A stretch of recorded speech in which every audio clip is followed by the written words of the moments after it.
Ethan and I had been in a secret relationship for 6 years, and we had finally decided it was time to tell everyone. I was filled with a quiet excitement, arranging a small get together with our families to make the announcement. As I stepped out of my apartment to grab something from my car, I heard voices from Ethan's place next door.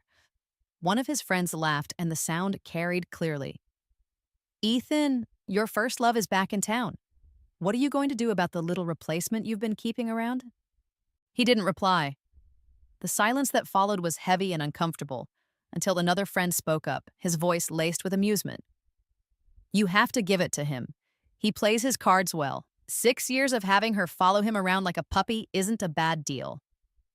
Now Sophia Miller is back, putting on her innocent act and asking you to come to her birthday. If you bring your stand-in girlfriend, do you think Sophia will wish she'd held on to you? The next day, just as his friend predicted, Ethan took me to Sophia's birthday party. He held my hand and acted like the perfect, loving boyfriend. But when Sophia suddenly burst into tears and ran out of the room, he let go of my hand, pushed me aside in his haste, and chased after her without a single word to me. I was left standing there, my dress stained with spilled wine and a fresh bruise forming on my arm from where I stumbled. I went home alone that night. Something inside me had shifted. I walked up the stairs to the attic, a room he had always kept locked, telling me it was his private space. What I found inside made a cold feeling spread through my chest. The walls were completely covered with photographs of him and Sophia, pictures from their past, documenting their smiles and shared memories. My heart felt heavy and still. I took out my phone and dialed my brother, who was living overseas. Leo, I said, my voice barely a whisper. About that engagement you mentioned. I've thought about it. I agree. There was a short pause on the other end of the line, then his concerned voice came through. Clara, did something happen? That familiar, caring tone made my throat tighten, and my eyes began to sting. I almost started crying. What could possibly happen to me? I forced a laugh, trying to sound cheerful. It's just that the neighbor's dog has had 2 litters of puppies, and I'm still single. It's getting a little embarrassing. He chuckled, and his tone lightened. That's the spirit. Then he paused for a moment. Wait, wasn't your neighbor Ethan? He's been afraid of dogs since he was a kid. Why would he be raising one? My voice caught in my throat. I hadn't expected him to remember such a small detail. Thankfully, he didn't push the subject. He changed topics. So, when are you coming back? Don't you want to meet the guy first before you make up your mind? I replied quickly, there's no need. If you and Dad approve of him, I trust your judgment. You can go ahead with the wedding arrangements. I'll sort things out here and come home soon. All right, he said, though he still sounded hesitant. Then he added, do you want to invite Ethan to the wedding? I heard his new girlfriend, the one he was waiting for, is back in town. Maybe he'll be getting married soon, too. So everyone knew. Everyone knew he was waiting for her, except for me. I lowered my head, blinking rapidly to keep my tears from falling. No, I said. We had an argument. He sounded surprised. What happened? Because of his dog, I said quickly.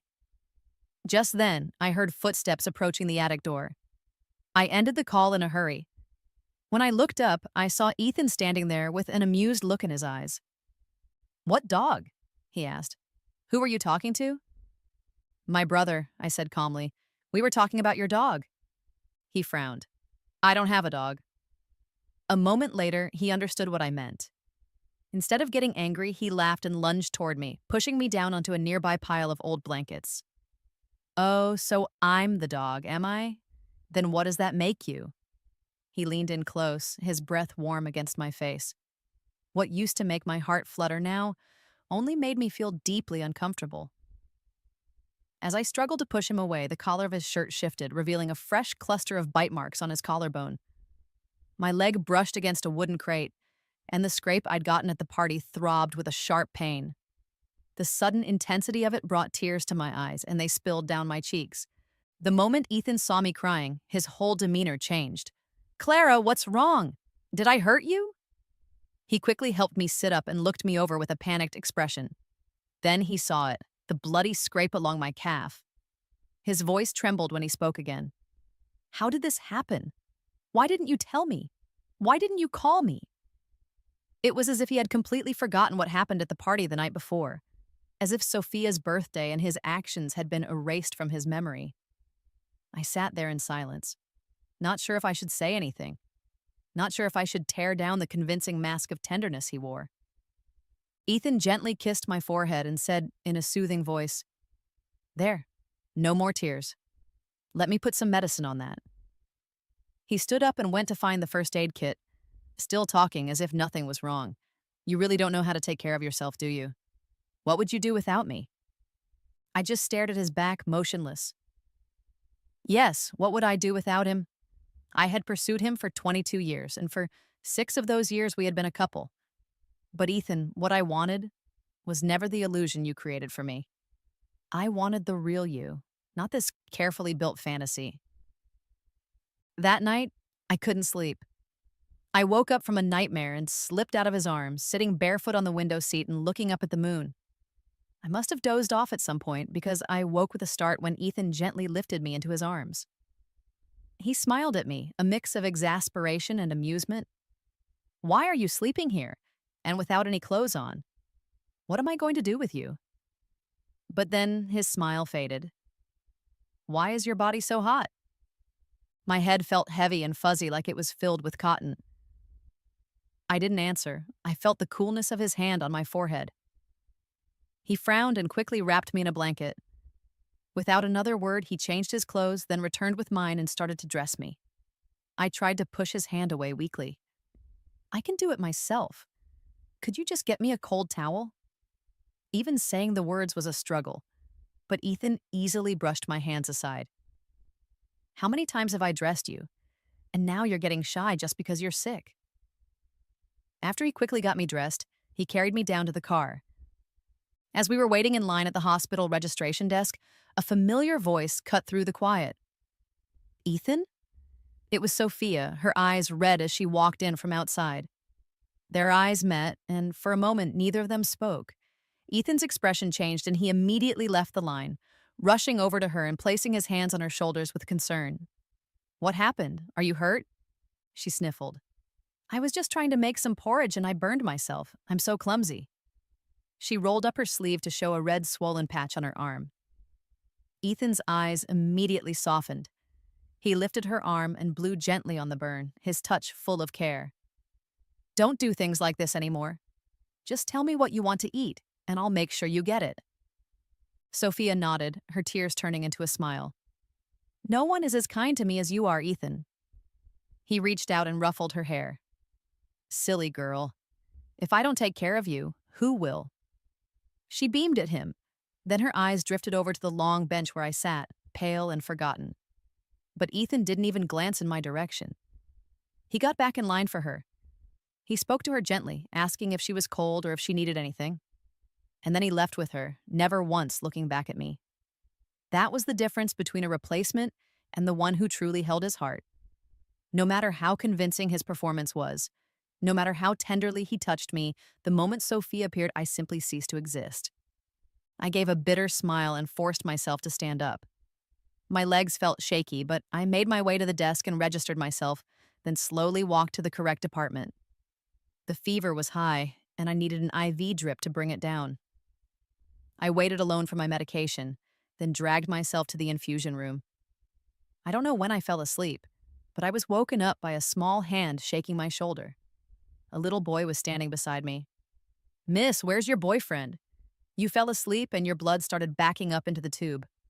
My mom called the nurse for you. We're going home now, but you shouldn't be alone. It's dangerous." I looked at him and thanked him and his mother. Then I forced myself to sit up straight and stared at the IV bag above me. By the time the treatment was finished, it was late in the afternoon. Ethan still hadn't called, not even once. I stood up, trying to leave the hospital on my own, but a wave of dizziness hit me and I collapsed back onto the bench. I had no other choice but to call him. There was a long pause after I told him I was still at the hospital. "Sorry, Clara," he said, his voice hesitant. Sophia was in so much pain, and she couldn't stand the smell of disinfectant at the hospital, so I brought her home first. I was going to come right back for you. Before he could finish, I heard Sophia's playful voice in the background. Ethan, are you done yet? I'm starving. Although Ethan quickly covered the phone's microphone, I had heard enough. Clara, it's not what you think.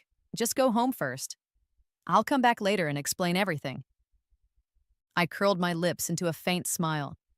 I had no desire to hear any more of his explanations. I knew they would just be another set of lies. It's all right, Ethan, I said calmly. I can manage on my own. In this world, no one is so essential that you can't live without them. I hung up the phone and arranged for a car to take me home. I went home without any drama or tears. That night, as I expected, Ethan never came back. Later that night, while I was finishing an urgent project for my boss, my phone screen lit up. It was a notification that Ethan had shared one of Sophia's social media posts. The picture showed two shadows leaning into each other with the caption, "Who says no one waits for you in the same place? The one who truly cares will be there no matter how far you stray. Just turn around. They never left."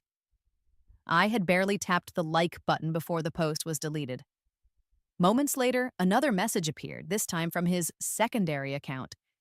He had reposted the exact same thing, clearly trying to hide it from me, but he had forgotten that I followed his other account as well.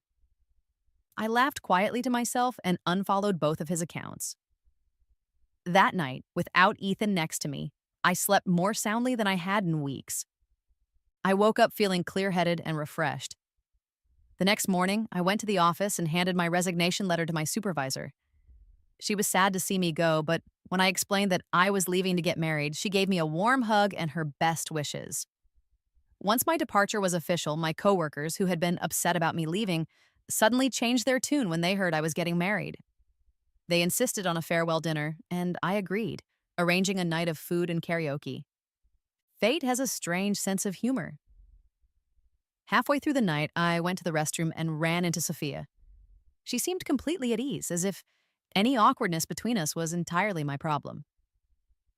With a gentle smile, she said, "What a coincidence to see you here, Clara." I nodded politely, but I had no interest in making small talk. I turned to go back to my private room, but she stepped in front of me, blocking my way. "Clara, do you dislike me?" she asked, her tone still pleasant. "I just wonder why. We're actually quite similar, even down to how we eat beef. We both like it with vinegar." I froze for a moment at her words. For a long time, I had wondered why Ethan always dipped my beef in vinegar before giving it to me. He had told me it tasted better that way. I never liked it, but I didn't question it. Now I understood. It was never about me. He was just continuing a habit he had with her. A sick feeling settled in my stomach. But Sophia wasn't done. "And Clara," she continued, her voice almost sweet, "don't you think we look alike?" That one sentence shattered the composure I had been trying to maintain. I forced a smile. "Is that so? What an odd coincidence. I have to get back to my friends, excuse me." I brushed past her and walked away quickly. Back in the room, I felt chilled to the bone. I poured myself a glass of strong liquor to try and feel some warmth again. My colleagues were in high spirits and insisted that I sing a song. I was just looking through the playlist when the door to our room burst open. Ethan stood in the doorway, his eyes sweeping across the room before they landed on me, burning with a furious intensity. Before I could even speak, he crossed the room in a few long strides and grabbed me by the neck. "Who was that man you were with?" he yelled, his voice shaking with rage. I had never seen him like this, so violent and frightening. "What man?" I asked, my voice low and steady. "What are you talking about?" His eyes were bloodshot and his body was tense. My coworkers tried to pull him away, but they couldn't loosen his grip. "The man you dragged into the restroom to hurt Sophia," he shouted. "Tell me who he was." I could barely breathe. I raised my hand and slapped him hard across the face. The shock of it made him let go for a second, but the anger coming off of him only seemed to intensify. A few of my colleagues helped me onto the sofa, and I coughed, struggling to catch my breath. It took me a moment before I could speak clearly again. "Ethan, what are you talking about? Why would I take a man into a restroom, and Why would I ever hurt Sophia? His voice was cracked with disbelief and bitterness. If it wasn't you, then who was it? You're angry because I left you at the hospital to take care of her. You're upset that I haven't come home in days. So this is your revenge? You're cruel, Clara, truly cruel. A sharp pain twisted in my chest. I let out a bitter laugh and nodded slowly. If you're so sure it was me, why don't you call the police? Ethan pressed his lips together, his silence speaking volumes. The look of pure disappointment in his eyes felt like a physical blow. He finally spoke again.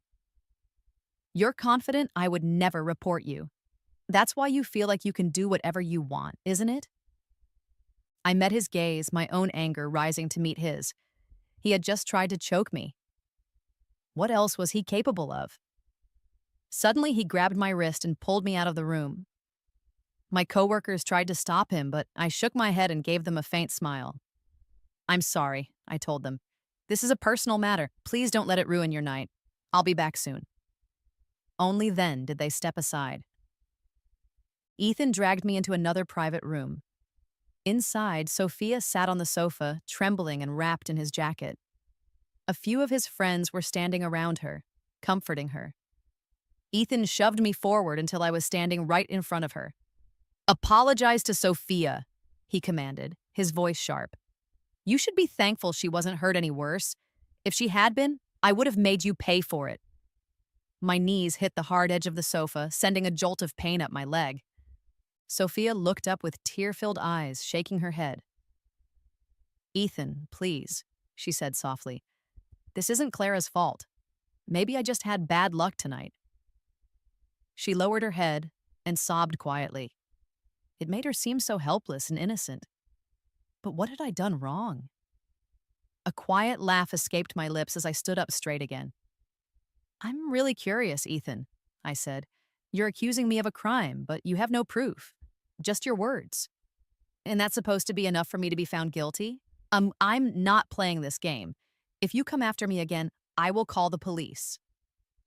We had known each other for 22 years. I thought that by now, Ethan would know my character well enough not to doubt me. But in front of Sophia, those 22 years meant nothing. His bias was clear for everyone to see. And I was just the stand-in in their story. I didn't go back to the party. I went to the front desk, paid the bill, and later sent a message to my office group chat to apologize and say goodbye. Back at my apartment, I collapsed onto the sofa, completely drained. My mind drifted back to a night 6 years ago when Ethan had shown up at my door, drunk, asking for a place to stay. I helped him to the couch and sat across from him, just looking at him. I don't know how long I watched him before he opened his eyes. His gaze was intense. Do you like me? He asked. Before I could think, I nodded. He smirked, then reached out and pulled me toward him, kissing me forcefully.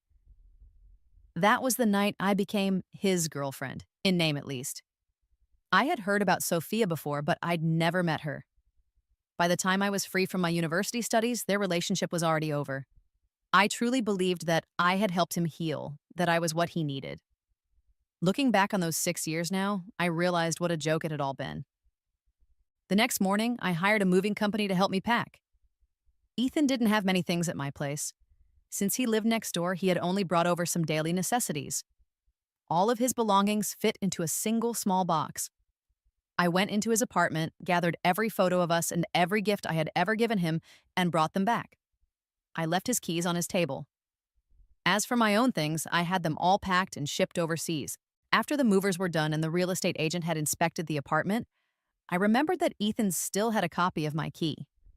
I called him several times, but he hung up each time. Finally, he sent me a text. Unless you are ready to apologize, I don't want to hear from you. I stared at the message for a long moment, then I called a locksmith and had the locks changed. The next morning, I handed the new keys to the agent and boarded a plane with my suitcase without a single look back. This place that I had once felt so attached to, for the first time, leaving it felt easy. Just before takeoff, my phone started buzzing with messages. It was my birthday, and friends were sending their well wishes. I replied to each one, then turned off my phone. As the plane climbed into the sky, I sat by the window and thought that with so many people wishing me well, my future had to be happy. When we landed, it was a beautiful night in London. The city lights sparkled below. Dragging my suitcase, I walked out of the terminal and saw them immediately. My parents and my brother, Leo, were waiting for me. Dad, Mom, Leo. My brother took my suitcase and I ran into my mother's arms. Feeling her hug me again felt like a dream. "You're finally home," she whispered, patting my back. "I missed you so much." Her soft voice made the guilt I felt even deeper. 9 years ago, I had chosen to stay in a different city for college, chasing after a boy, ignoring my family's pleas for me to stay closer. They let me go without a fight. That goodbye had stretched into nearly a decade. "Mom," I said quietly, "I'm not going anywhere again. From now on, I'm staying here with you and Dad." My parents looked at each other and smiled. "That's all we ever wanted," my mother said. With a light heart, I walked out of the airport with my family. Back in his apartment, Ethan was in a very different state. He sat on the floor, dialing my number over and over. Every year on my birthday, he had a special bracelet made for me at a boutique. He always got a reminder to pick it up. When he received the reminder that day, he suddenly remembered it was my birthday. He looked at his phone and realized with a jolt that I hadn't contacted him at all. A strange feeling of emptiness settled over him. He typed a message and sent it. "Since it's your birthday, I'll let it go. Just apologize to Sophia and we can move on." A red exclamation mark appeared next to the message. "You are not on the recipient's friend list." His hands trembled as he stared at the words. He called me, but my phone was off. He called more than 10 times, and with each unanswered call, a sense of panic grew inside him. Finally, he jumped in his car and sped home. When he got to my door, he found that his key no longer worked. He stood there, confused and frustrated, and started pounding on the door. A newlywed couple opened it, looking at him with confusion. Defeated, he went back to his own apartment, only to find that every trace of me was gone. The matching mugs, the slippers we shared, the small gifts I had given him, everything had vanished. He stared at the empty shelves, filled with regret. Sophia arrived and tried to comfort him. Maybe Clara just needed some space. She'll come back when she calms down. But Ethan shook his head. "You don't know her. Clara doesn't act without thinking." As he said that, a thought struck him. He turned to Sophia, his eyes narrowed with suspicion. "That night at the karaoke bar, are you sure it was a man Clara brought who tried to assault you?"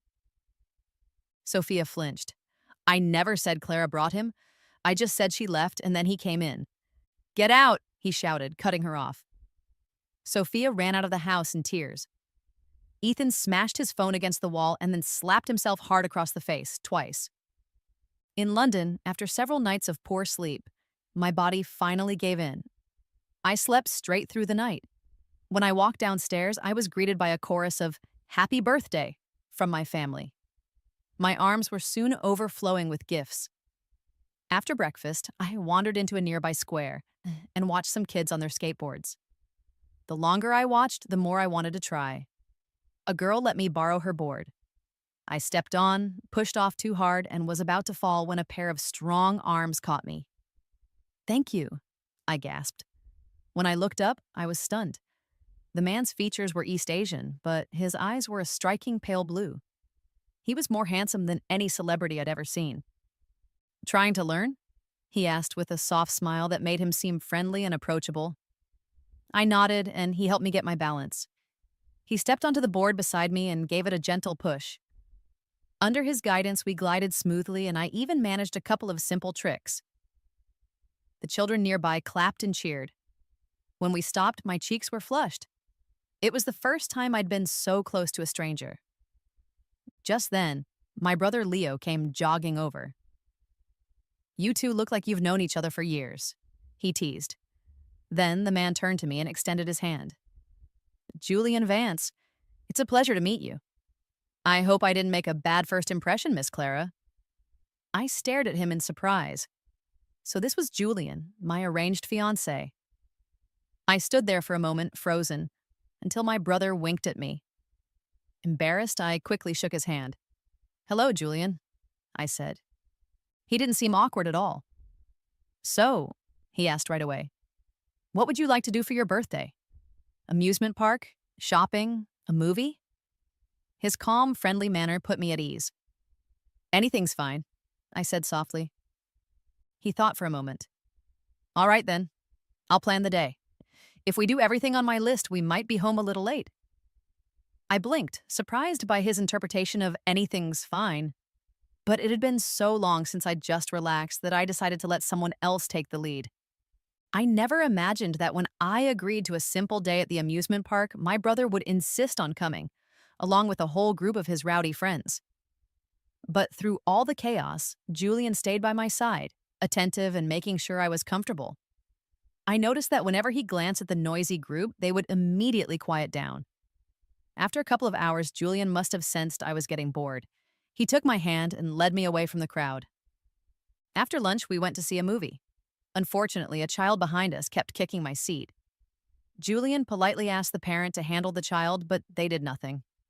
A few minutes later, Julian quietly got up and switched seats, moving one chair away from the child. He then started having an animated conversation with the empty seat next to him. 5 minutes later, the child burst into tears and begged his mother to leave the theater. I spent the rest of the movie trying to stifle my laughter. As we left, Julian glanced at me. "You can laugh," he said with a grin.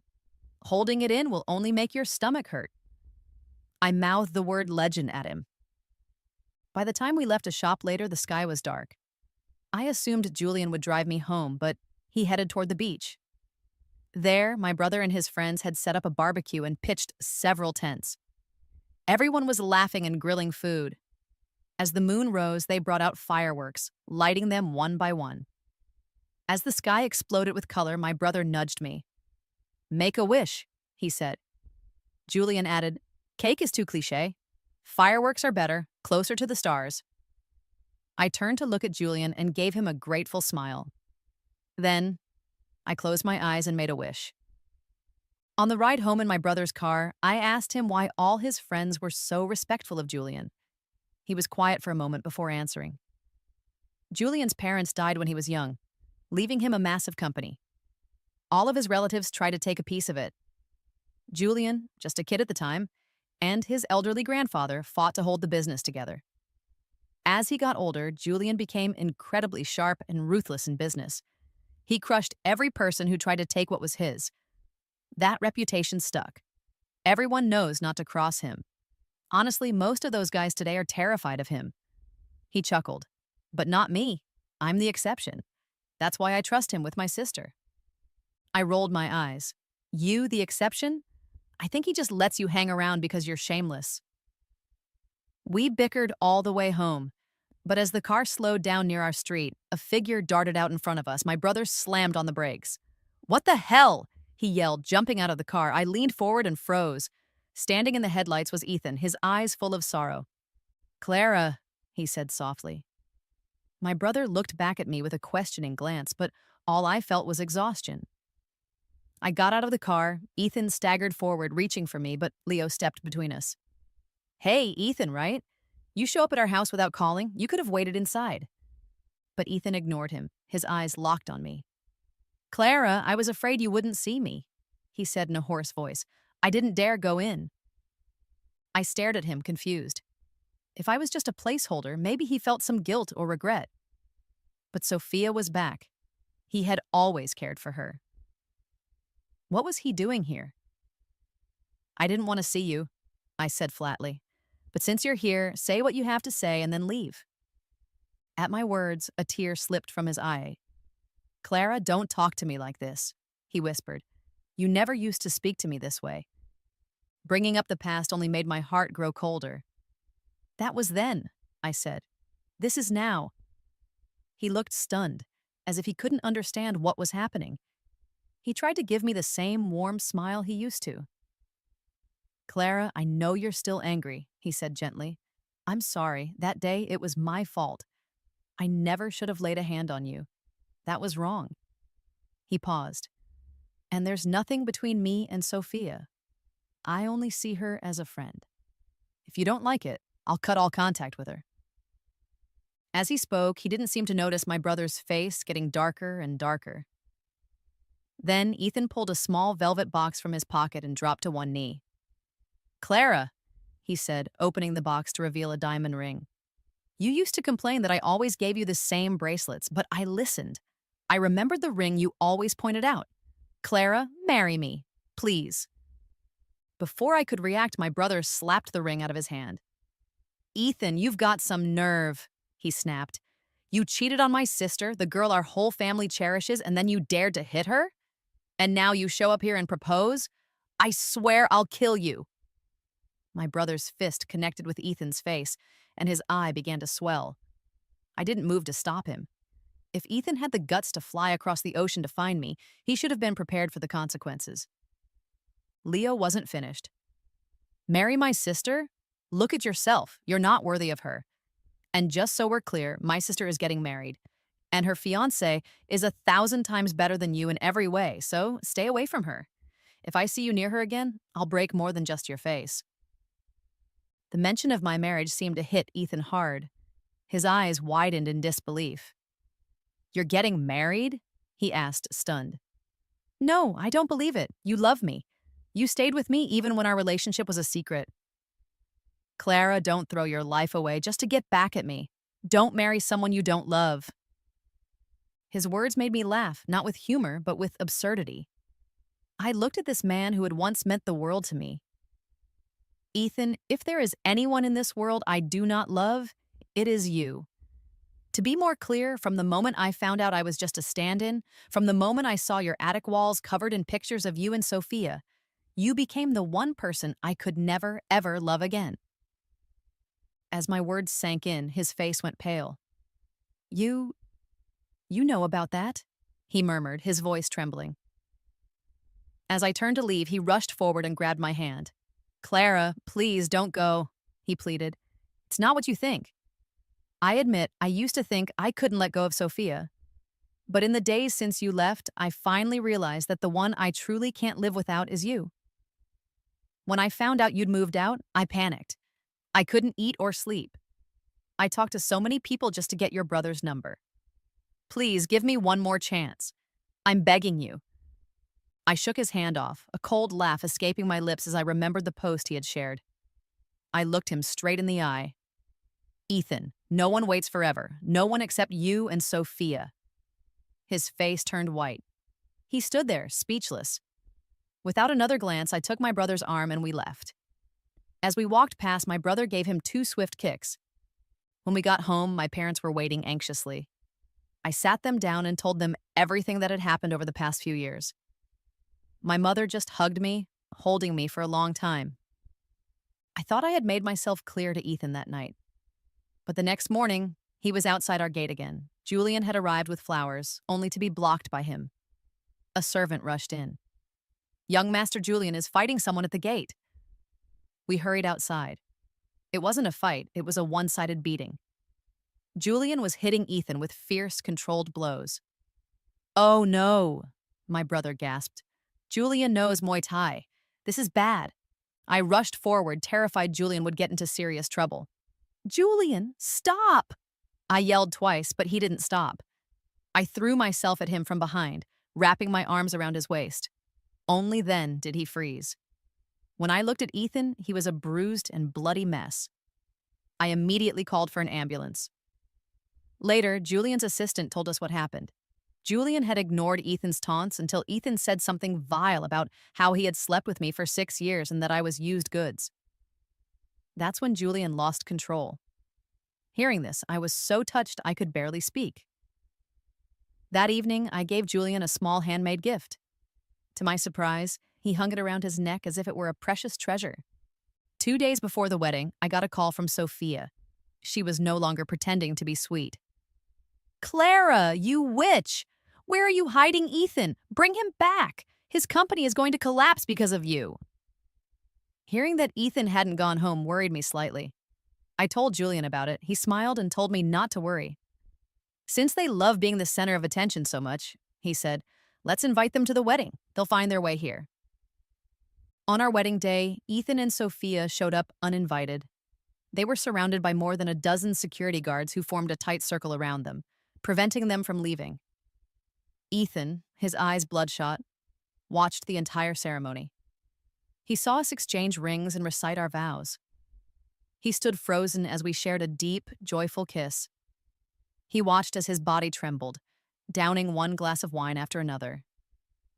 After the ceremony, Julian and I walked toward them, each holding a glass of champagne.